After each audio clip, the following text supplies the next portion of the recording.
Hello students, how are you? कैसे आप सब? उम्मीद करता हूँ सब फर्स्ट क्लास बढ़िया होंगे। तो आज मैं आपके लिए एक छोटा सा टॉपिक लेके आया हूँ। कहने को छोटा है क्योंकि मैं इसके पार्ट बना कर डालूँगा, लेकिन ये टॉपिक डीपली बहुत लंबा चौड़ा इंटरेस्टिंग है। ठीक है, इसका नाम है linkers, connectors, conjunctions. Means topic का नाम आपका लिंकर्स समझ सकते हो, कनेक्टर्स कह सकते हो, कंजंक्शंस कह सकते हो। लिंक जोड़ने वाला, कनेक्ट जोड़ने वाला और कंजंक्शन योजक यानी जोड़ने वाला। मोस्टली आपको कंजंक्शंस लिखा मिलेगा, कनेक्टर्स लिखा मिलेगा और लिंकर्स भी लिखा मिलेगा। ठीक है, जो कंजंक्शंस होते हैं वो दो टाइप के होते हैं, coordinate conjunctions and subordinate conjunction.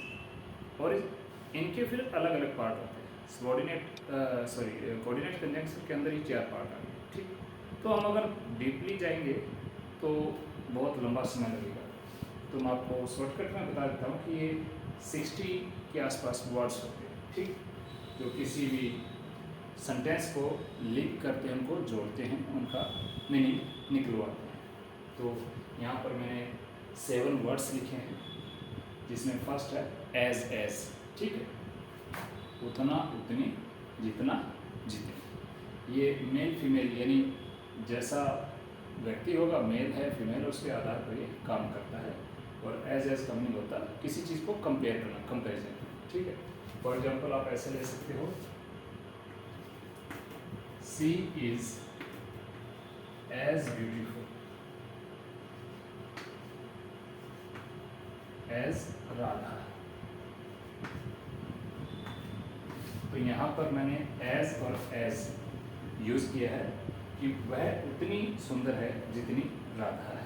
ठीक है, यदि एक जगह आपको एज लगा हुआ मिलता है तो आप दूसरी जगह भी एज यूज़ कर सकते हैं, उतना, उतनी, जितना, जितनी की सेंस में।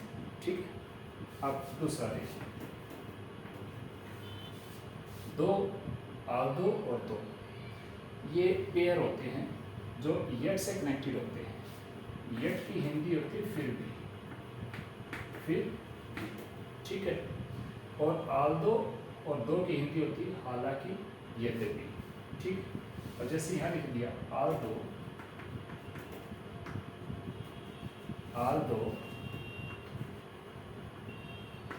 Ram is poor yet he is honest। हालांकि राम क्या है, गरीब है, फिर भी वो ईमानदार है। जहाँ भी आपको किसी सेंटेंस में आल्दो वर्ड दिखाई देता है, आल्दो लिंक वर्ड दिखाई देता है, तो वहाँ पर आपका जो आंसर होगा वो येट होगा।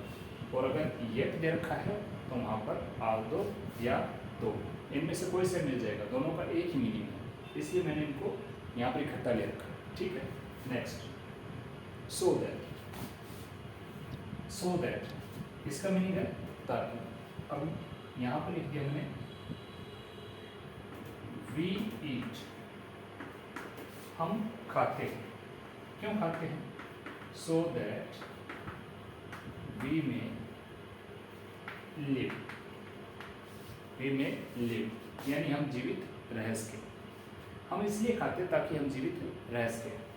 कुछ तो खाने के लिए जीते हैं और कुछ जीने के लिए खाते हैं। ठीक है, बहुत से व्यक्ति देखे होंगे भैया, वो बहुत बड़े मतलब खाने के दुश्मन होते हैं। ठीक है, खाना दिखाने टूट पड़ते हैं, हर हर महादेव। ठीक, लेकिन मजाक कर रहा हूँ भाई। ठीक है, बुरा मत मानना अगर कोई ज़्यादा खाता है तो यहाँ पर मैं बता रहा हूँ भाई, हम सिर्फ इसलिए खाते ताकि हम जीवित रह सके। दूसरी बात, यदि सो दैट देखा, एक और मोस्ट इम्पॉर्टेंट बात आपको बताता हूँ कि जब भी मोडाल्स के अंदर सो दैट दे रखा है और वर्ब की फर्स्ट फॉर्म दे रखी है, ठीक है, या फर्स्ट फॉर्म के साथ एस या ई एस दे रखा है, ध्यान रखिएगा, प्रेजेंट इंडेफिनिट टेंस है यहाँ पर, तो वहाँ पर मोडाल्स के अंदर आपका आंसर में यूज होगा। ठीक है, अब लिंकर्स में, कनेक्टर्स में आ जाइए, यदि वर्ब की फर्स्ट फॉर्म दे रखी है और मे दे रखा है तो आपका आंसर सो दैट अप्लाई होगा। ठीक है, उम्मीद करता हूँ कि कंसेप्ट आपको क्लियर हो रहा होगा। नेक्स्ट, और फोर्थ पॉइंट आ गया इफ़ का। इफ़ कंडीशनल भी होता है और यदि भी होता है, भाई आप ऐसा करोगे या मैं वैसा करूँगा, उस तरीके से कंडीशन लगाई जाती है। मान लीजिए यहाँ लिख दिया कि कैच मी, भाई मुझे पकड़ो, इफ़ यू कैन, यदि आप मुझे पकड़ सकते हो। ये एक इडियम भी है अमेरिकन्स, भाई मुझे पकड़ो यदि आप पकड़ सकते हो, यानी कंपटीशन कीजिए मेरे साथ यदि आप कर सकते हो, ठीक है। दूसरा इसका फॉर एग्जाम्पल एक और लेते हैं, इफ़ यू कम, यदि आप आते हैं, आई सेल वेटिंग, तो मैं आपका इंतजार करूँगा। भाई आप आते हैं तो मैं इंतजार करूँगा, वरना तो मुझे कोई ज़रूरत नहीं आपकी इंतजार करने की, ठीक है। लेकिन उसने यहाँ कंडीशन लगा दी, भाई यदि आप आते हैं तो मैं आपका इंतजार करूँगा, ठीक है। तो ये सेंटेंसेस हैं और उम्मीद करता हूँ कि ये कुछ आपके क्लियर हो रहे होंगे, ठीक है। उसके बाद है व्हेन, ठीक।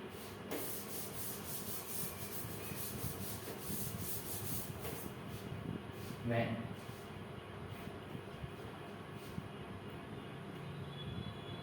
व्हेन का मीनिंग कब और जब, ये टाइम के लिए यूज होता है। जैसे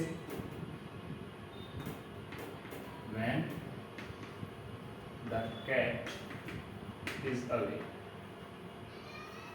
द माइस विल प्ले, ठीक है। ये एक प्रोवर्ब भी है। अगर इसकी सही हिंदी बताऊं तो वो ये है कि मियाँ घर नहीं और बीवी को डर नहीं, जब बिल्ली पास में नहीं होती चूहे तभी खेलते हैं। When the cat is away the mice will play. तो ये आपको टाइम के लिए यूज होगा हमेशा, कब और जब। वाइल, वाइल भी आपने देखा होगा, इसकी हिंदी है जब, ठीक है। सपोज कीजिए यहाँ पर लिख दिया Radha is cooking, Radha cooking कर रही है, पका रही है। While her sister is playing, जबकि उसकी बहन खेल रही है। यानी एक ही समय पर एक बहन क्या कर रही है, पका रही है, जबकि दूसरी बहन खेल रही है, ठीक है।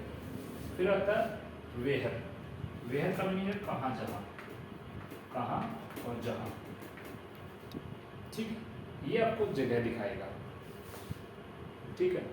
आपने एक थ्रस्टी क्रो की कहानी सुनी होगी, way there is will there is way, जहाँ चाह वहाँ रहा। इस टाइप के सेंटेंसेस जो 60 के आसपास है, लगभग 60, 61, 65 तक लास्ट हो जाएंगे, ठीक है। तो इस कंप्लीट बोर्ड के ऊपर मैं सभी तो नहीं लिख सकता, तो मैंने 7 अभी लिखे हैं। इनको आप अपने स्पोकन सेंटेंसेस के अंदर, अपनी एक्सरसाइज के अंदर इनको यूज़ कीजिए। जितनी ज़्यादा प्रैक्टिस करेंगे उतना ज़्यादा ही आपका बेनिफिट होगा। और अगर मेरा एक छोटा सा प्रयास अच्छा लगा तो मेरे चैनल को सब्सक्राइब कीजिए, English by Kullu sir, like कीजिए। आपका कोई सजेशन है, आइडिया है तो प्लीज़ वो भी लिख कर बताइए। Thank you, have a good day.